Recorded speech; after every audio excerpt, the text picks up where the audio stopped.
Hello everybody, this is Fernando for the latest Ghosts and Spirits video. Last series here for this go around, and then I'll give it a rest and start working on it again in a few weeks. Thank you so much again for your suggestions. Once I finish this one, then I'll start working probably later this week or next week on some new cryptids and monsters, so be on the lookout for some of that. This particular suggestion was actually one of the first ones suggested when I first started this series, and previously it has been suggested in some other past items, either as a cryptid or I think in one case even as an urban legend. It's one of those rare instances where this thing falls under all three categories, and for the sake of being able to talk about it, I think it mostly falls under this Ghost and Spirits series because, for all intents and purposes, everything seems to point to this being a specific ghost. And so it's quite fascinating to look up all this information. I'm going to show images of it too, but for at least the sake of the video, I have purposely chosen not to pick the most shocking images because trying to find stuff to post for this video, my goodness, like people's imaginations and what they have and what they've created, they have truly created some gruesome images of this particular ghost. So I picked the most, I guess, less severe ones. And what I'm talking about is this ghost in Japan that's known as the Kuchisake-Onna, which you'll see a picture of here. I'm sure this will instantly harken back memories of you thinking, you know, I've seen something like this before, and comes in terms of a picture of it somewhere on the internet, and I'll talk about its history and what it pertains to, so that way, just like I did when I was doing the research, I found out about everything associated with these images. So what is this Kuchisake-Onna? Well, basically it's a ghost that seems to haunt Japan, that has become very prevalent from the 1970s going forward. In some cases it even seems to haunt South Korea. There are still tales of people encountering whatever this thing is and having it come across to them and then try to ask them a very specific series of questions. And all based on these questions and how you respond is how your outcome is, whether it's good or whether it's bad. So I'll talk about that here in a few minutes. First, a brief history on what this ghost may be. Apparently, it's the ghost of a beautiful woman who lived there in Japan roughly around 800 to 1200 years ago. It was specifically during a period called the Heian period. I believe that's how it's said. And this was a beautiful woman who was married to some kind of samurai, some kind of prominent figure of some sort. But her downfall was that she was so beautiful, she was extraordinarily vain. Like, she thought she was it. Like, there was nobody else more beautiful than her. And so because of that vanity, apparently she decided, you know what, I'm going to have my way with other men. She cheated on the samurai. The samurai found out, of course, thought differently as to how she was thinking about her vanity, and decided to teach her almost an ironic lesson. So what he did is, once he found out about her cheating ways, he somehow either used his sword or some other kind of cutting utensil, and he used it to purposely slice her mouth open from ear to ear, which basically gave her what's known as a Glasgow smile, or sometimes called as a Chelsea smile. And when he did this, he remarked to her with, again, that bit of irony, "Now who will think you are that you are beautiful?" Something along those lines. And so she was pretty much ill-fated to spend the rest of her life now looking horribly disfigured compared to when she was so stunningly beautiful. A Glasgow smile actually is a real thing that some people do. It's quite horrid. Whatever this Chelsea smile is, it originated from a location called Glasgow.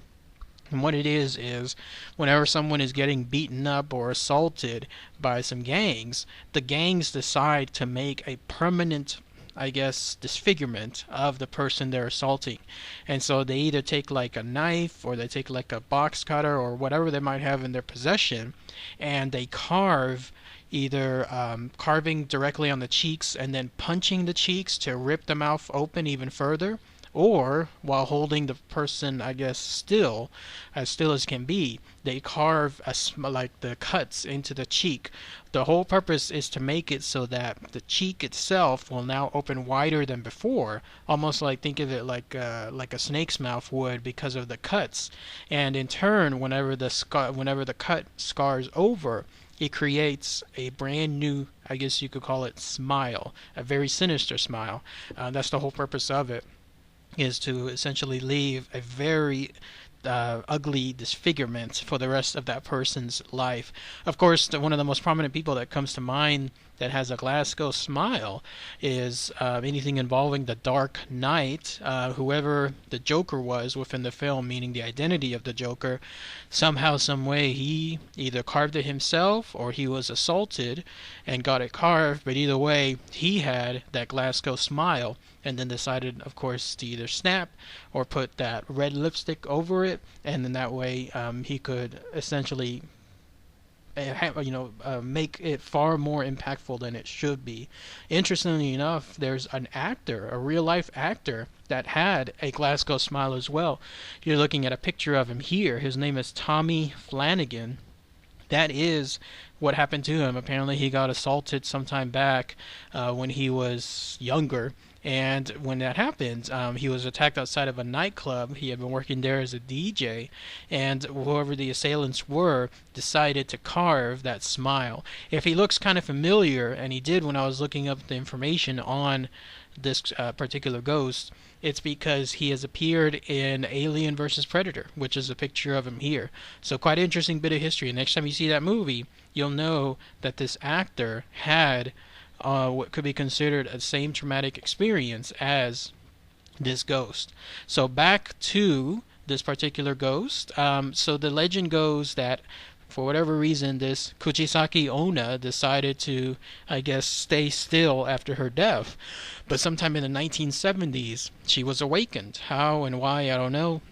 But the stories started to circulate in Japan of a strange woman who would appear late at night to people that were traveling by themselves. And her most distinctive upfront feature was that she had a surgical mask of some sort. This is actually not uncommon in Japan, because anyone who goes to Asia knows that they have a really horrid pollution problem. I mean, it is nothing. When people complain about like what the U.S. has, let's say in California, like in Los Angeles, or sometimes even New York, it is absolutely nothing compared to what some of the Asian cities have to go to. So a lot of people that live or travel there to Japan, they wear these surgical masks, and it is their habit. I mean, it's part of their culture. And so seeing a woman like this at night, people wouldn't necessarily think nothing of it. But I think this ghost, this Kuchisake-Onna, uses it to her advantage, because apparently when she approaches the travelers, again, who are alone, she stops right in front of them. This, of course, unsettles the person, because they're thinking that maybe just like anyone else that's walking through a city, people just basically ignore each other. But here you have somebody stopping in front of you, and the notion goes that when she stops in front of you, she'll ask a question. She'll ask if she thought, with the surgical mask on, if they considered her pretty. Now, here's how the story goes. I don't know how accurate these things are, because based on all the results, most of them involve the person's either death or severe dismemberment. So take this with a grain of salt. But when she asks if people think that she was pretty and they say no, she would apparently either A, instantly kill them, or B, slash their faces enough to make so that it looks like hers, always with some kind of cutting utensil or scissors or whatever she has in her possession. So that's one avenue. Now, if the person says yes, like she is pretty even while wearing the surgical mask, then that's when she removes the mask, reveals the very horrid, absolutely disgusting smile that she has because of the cut that she was forced to go through. And then she asks, how about now? And with that, she's awaiting another yes or no response. And again, it seems to point to a trick question of sorts, because if the person says no, obviously meaning, good God, this is an ugliest sight ever, then she would kill them for saying that. However, if the person says yes, that, even with this particular horror disfigurement, that she is still pretty, apparently she thinks that that person is rightfully mocking her for saying this, knowing that she's thinking there's no chance that this person believes that I'm pretty this way, and so they're mocking her. And so she will apparently then chase the person, even follow them all the way to their house, and then still either A, just kill them outright, slash them. In some cases it involves complete decapitation and so forth. So again, take all of that with a grain of salt, because if this were truly happening, and it were happening so many times in Japan, then there would be a rash of, let's say, not footage, but evidence. I mean, there would be newspaper reports, there would be photographs in some cases, obviously blurred out, of the incidences and everything that has occurred. But apparently that's how the story goes. Now, there's one way to essentially stop this ghost from attacking you, and the way is this. Whenever she originally comes up to you, let's say you're in Japan, you're walking by yourself, and then you encounter what looks to be a beautiful woman with a surgical mask at night coming up straight towards you. She'll ask this question. Instead of saying yes or no, you're supposed to say either so-so, or you're supposed to say average when she asks if she was pretty. And this is supposedly done on purpose because it causes this ghost, this Kuchisake-Onna, to then be perplexed, like she wasn't expecting this answer. And it causes her to pause enough so that the victim runs away. And for whatever reason, then the Kuchisake-Onna does not do any kind of chase, nor does she attack. So that's one way to get around. And then another way is if someone has, because there are apparently some cases of people traveling with their children and encountering whatever this ghost is whenever the ghost is going through these forms of questions. And so another way is whenever she asks if she's pretty, then a way to get around this is to mention and point to the child and then ask the ghost in turn, well, do you think my child is pretty? And when that happens, then that's when, again, the Kuchisake-Onna gets a little bit perplexed, she gets distracted, and then the parent runs away as quickly as she can with the child. So those are the ways. If you encounter anything like this floating or going around there in Japan, these are the ways to stop any kind of serious attack. Now, what's interesting too is that apparently there is or may be a real life basis for what has occurred, but it's with a twist. And what I mean is this: sometime in 2007, somebody was doing some research into whatever might have caused the rash of quote-unquote appearances of this Kuchisake-Onna, and they came across a bit of history. Sometime in the late 1970s, which again coincides with the first, I guess, explosion of appearances there in Japan of the Kuchisake-Onna. Sometime in the late 70s, there was apparently a real woman who would chase children around. I don't know if she was young or old. I mentioned that because she might have been like the staple stock cartoon character that we all think of, like an old person chasing children, like get off my lawn, something along those lines. But for whatever reason, she would chase children around, I guess either to try to scare them or to get rid of them or whatever. But during one encounter, this woman, during this period when she was chasing a child around, she was struck right by a car. And so when that happened, she was instantly killed.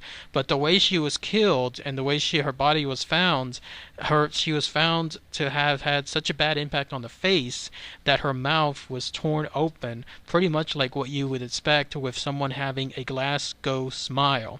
And so the idea started pertaining, and it could be that this ghost of this woman, whatever her I guess later appearances would be, it could be one of those things where it just all started from this. Like, this is the seed that grew into this legend of the Kuchisake-Onna. I don't know again.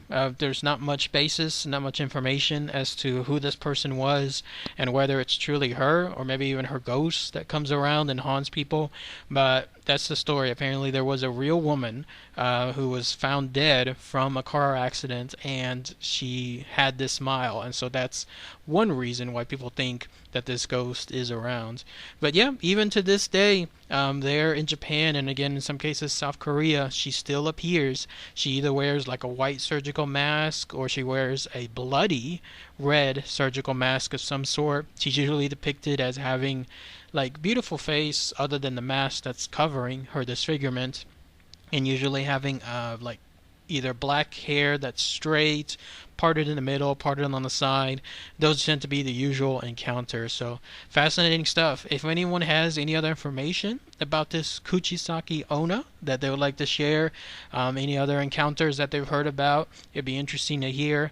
Again, one of those rare situations where you have something like this that qualifies both as a ghost and in some cases as a cryptid, because of its almost, I guess, ability to live for so long, and then also an urban legend because of what happened with that woman and who was caught in that car accident and how that pretty much took on a life of its own. So if anyone has any more information, I would be very happy to hear. Thanks again as always, everybody. Take care.